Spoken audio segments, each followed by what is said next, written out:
It's true that the fighter pilot depends on an almost incomprehensibly fast, maneuverable, powerful, and complex piece of hardware. In this way, he's part of the modern world, where warfare increasingly depends on sophisticated technology. But he also represents almost the last vestige of an earlier age, when man-to-man combat was decisive. The fighter pilot does battle above all, one-on-one.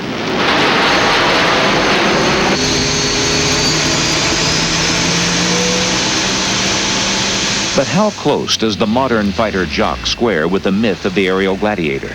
What's really involved day to day?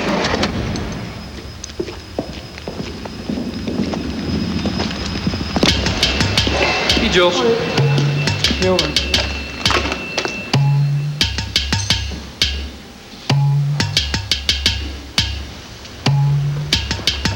Mijn vak is op dit ogenblik... My job at this moment is to prepare myself as well as possible for, well, let's hope that it doesn't happen, a potential conflict. I'm busy day in, day out preparing for that.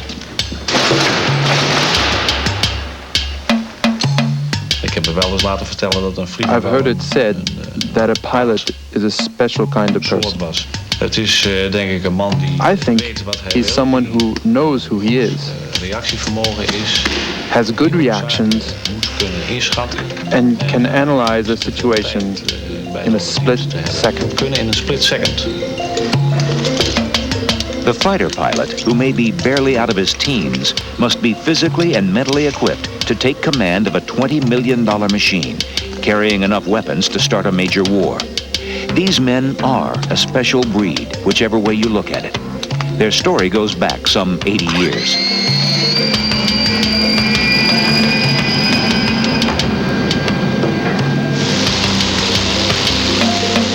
By 1915, it was clear that the flying machine had changed the nature of war. A new kind of fighting man, a warrior of the air, would now be essential to winning any conflict. The dogfighters of World War I had to make up the rules for themselves. They did such a good job that many of the tactics they developed are still in use today. They were also the first pilots to be mythologized.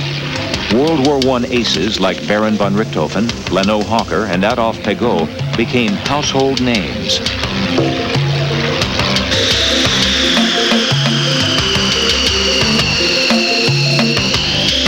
The Gulf War proved the effectiveness of technologically sophisticated airstrikes. Using smart weapons in a smart way was one of the Coalition Air Command's great strengths. It was able to operate with only token resistance from the Iraqi Air Force. Media coverage, though, also showed a chink in the glamorous Top Gun image. The pilot was often a young man with a family, afraid of dying, yet compelled by a sense of duty to his comrades and his country.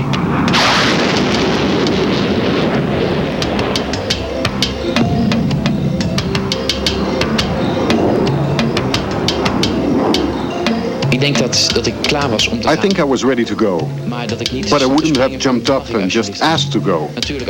Of course, if I was told that my squadron was going to the Gulf, then we would all have gone and we were ready for it. But if a list was put up asking for volunteers, then I don't think my name would have been on it. There's a little fighter pilot in us all, or so the Sky Warriors publicity tells us.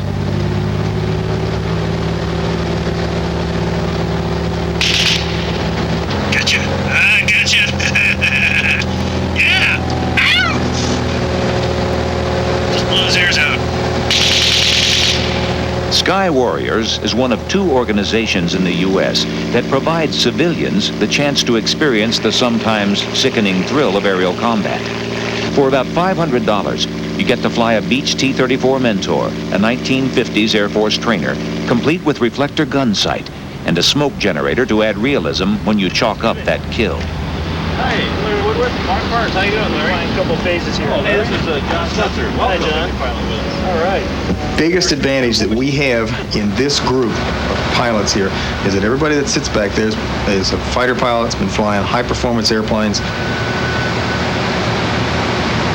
The reason why we're here and why we do this is, number one, we love to fly, and secondly, we'll like to see that big smile on your face, Larry, when we get done, because I guarantee you will.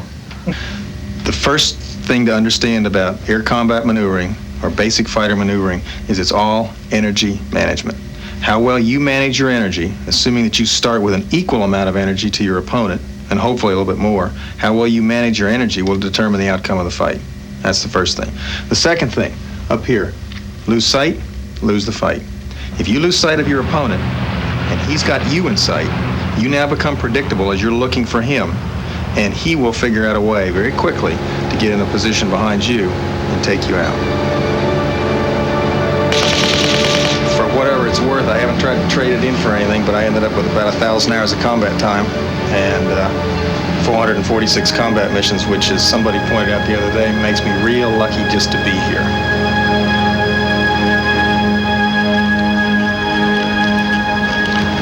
Sky Warriors can help a student pilot or even a non-flyer to feel like a fighter jock in the cockpit. Walk right on up forward to the front cockpit.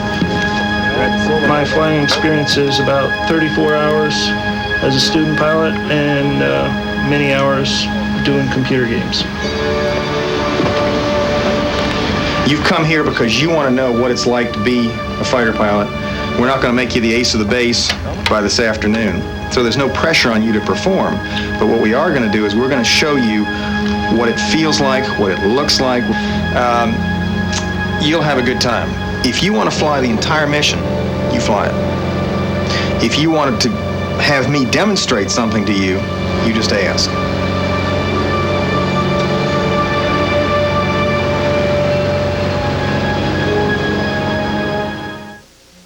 Don't go away.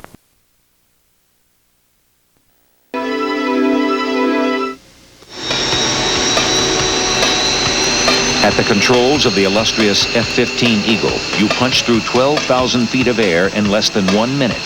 It's easy to understand why so many young people dream of joining the sky's top guns.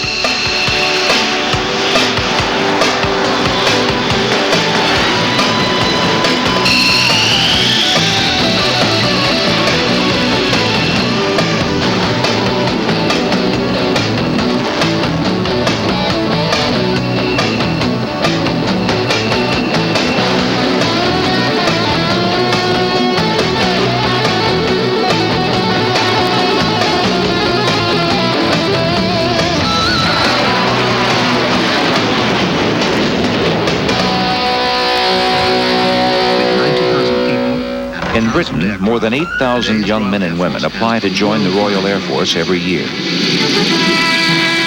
Contemporary air power gives the Royal Air Force a formidable capability over vast distances across the globe.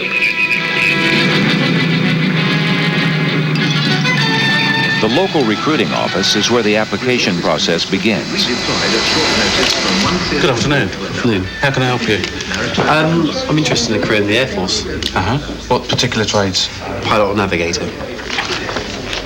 It all appears quite straightforward and relaxed to begin with. But this is just the first step in a whole series of rigorous selection tests. Right, Mr. Brown, if you'd like to come with me. Welcome to Biggin Hill. The initial interview eliminates a full 20% of the applicants. Hello, Mr. Brown. How are you today? Sit down there, please. And how are we treating you here? For the other 80%, the going will get a lot tougher.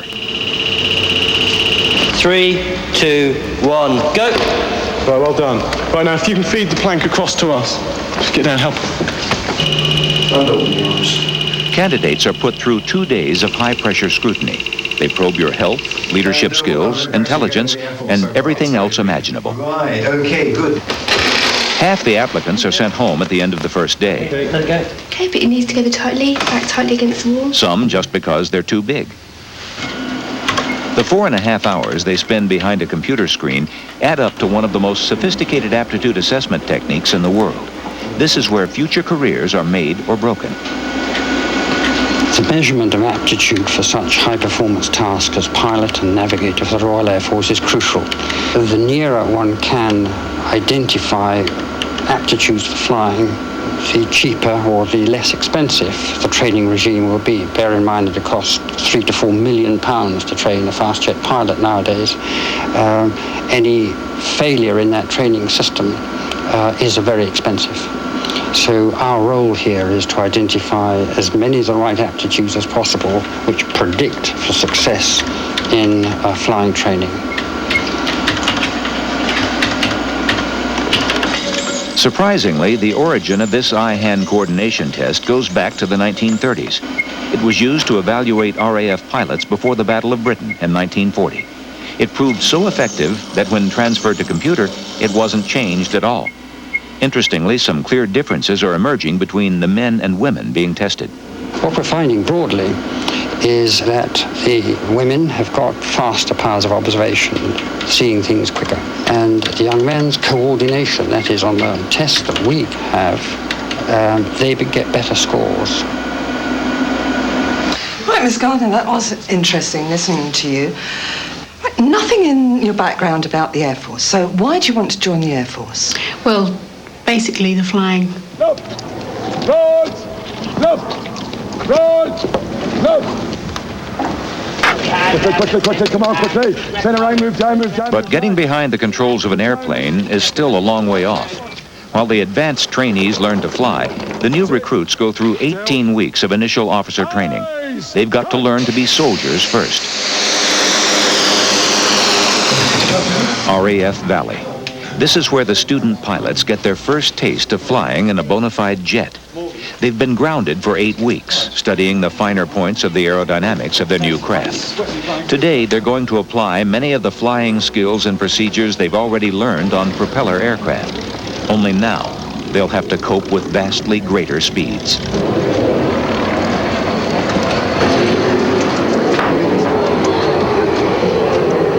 This is the Hawk, one of the most successful small aircraft in the world.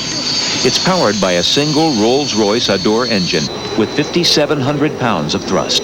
It's extremely maneuverable, in every way a fighter pilot's aircraft. It's not designed to go supersonic, although in a shallow dive, it will just exceed the speed of sound. In various advanced forms, it's used by air forces around the world in combat roles. But it's perhaps best known as the aircraft flown by the RAF Red Arrow's aerobatic flying team. This will be a routine exercise, the first in a series of tactical formation moves at 40,000 feet, followed by some low flying through the Welsh valleys.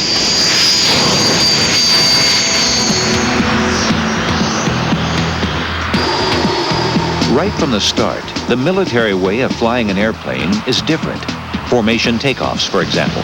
The reasons for them are simple. Sending 3 aircraft up as a single unit cuts time on the runway and takes up less airspace, boosting combat efficiency. You climb at a speed of 300 knots. At that rate, you're at 40,000 feet within 10 minutes from brake release. The main purpose of this stage in the training is to develop situational awareness, that is, the ability at all times to know not only where you are, but also where all the other aircraft are. You're learning something of the rudiments of air combat. So far, the only concern is the flying. Managing weapons systems and coordinating a full battle plan comes much later.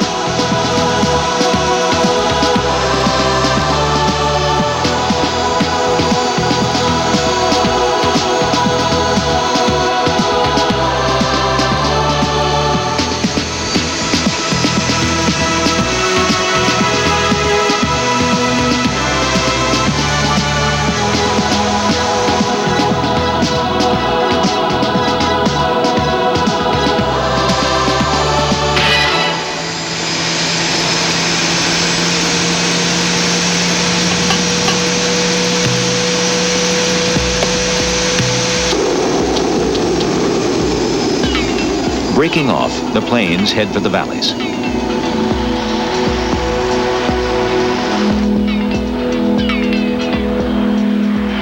This is low-level flying, the exclusive province of the military pilot. Your altitude is 250 feet, half the minimum allowed a civilian aircraft. The speed is nearly 500 miles per hour. The altimeter is of no use at this height, so you need to keep your attention riveted on the landscape. All you have to rely on is your own judgment and experience. The aim of this training is to deliver bombs to targets without being shot down or picked out by radar. For the trainee, it's also a taste of the sheer joy of flying a fast jet.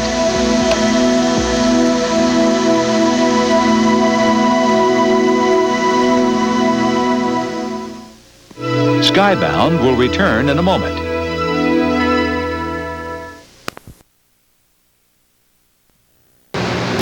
The reason most fights are won?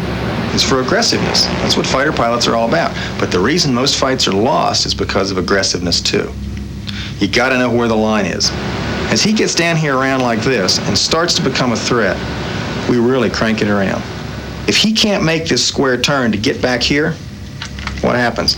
He overshoots. He overshoots. If he goes behind us like this, mismanaging his energy, as soon as I can see that he's going back there like this, we pull the airplane up. He's still accelerating, all right? We're decelerating. We just roll the airplane inverted like that, roll around behind him. Boom. We're right there. Be a big light going on. You go, wow.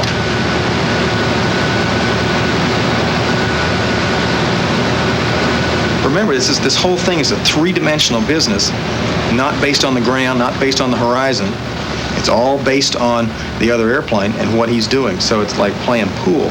In a swimming pool where the pool balls float, everything moves around everything else.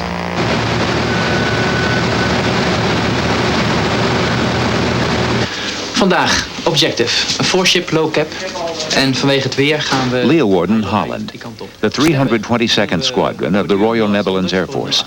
Even when student pilots are finally assigned to an operational squadron, they are still not regarded as fully qualified fighter pilots. Junior pilots are designated limited combat ready. It will be months before they have enough flying experience and advanced training to be upgraded to fully combat ready. Today's fighter pilots operate according to a strict set of priorities. During an engagement, the objective will usually not be to go for a kill at all costs, but simply to deny the enemy the use of airspace. And often, just surviving the fight is priority one. In today's world, defense budgets are being trimmed down, so air forces need planes that are as versatile as possible. The F-16 Fighting Falcon fits the bill. It's capable of all-weather navigation and ground attack, and as more specialized aircraft retire, it's taking on an increasing number of roles. With 2,500 now operational, it's already the most common aircraft in the U.S. Air Force. The F-16 will also form the backbone of many of the world's other major air forces for 25 years to come.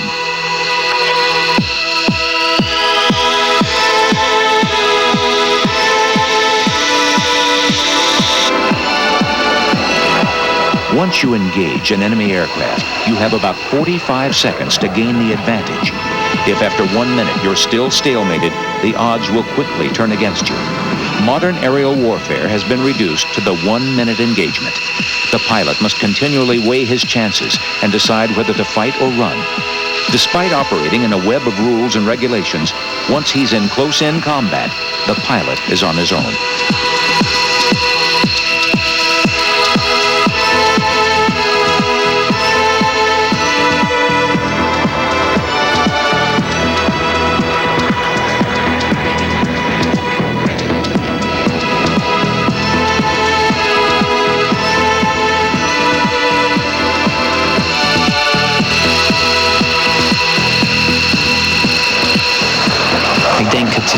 I think that the individualism comes to the fore in the event of an engagement. It is then you against him. If you get into a one-on-one fight, a dogfight, only one plane is going to fly home. Or neither, of course. But there is no possibility, when it gets into a turning fight, that both of you are going to get home. That will never happen. Despite 80 years of sophisticated challenges, the art of the dogfight has refused to become obsolete. Radar, for example, was supposed to take on the role of detecting enemy aircraft. But today, radar can be jammed or evaded with stealth technology. A maneuverable aircraft and a skilled pilot are still key factors in winning an engagement.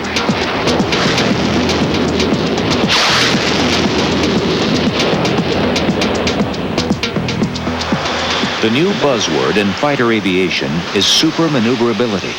Through what's called thrust vectoring, the aircraft gains an enormous amount of extra agility. So much so that it doubles or triples its chances of scoring a kill against a conventional foe. Pilots will have to learn to accept angles of attack that they now think of as dangerous or impossible. This is the prototype of the aircraft the U.S. Air Force thinks will take it into the 21st century. It's the latest word in stealth. and is supposed to be the most maneuverable aircraft ever built, both at subsonic and supersonic speeds. It's a craft clearly designed to win dogfights. In the next century, aerial warfare technology will keep improving, but the role of the individual fighter pilot will continue to be as challenging, demanding, and essential as ever.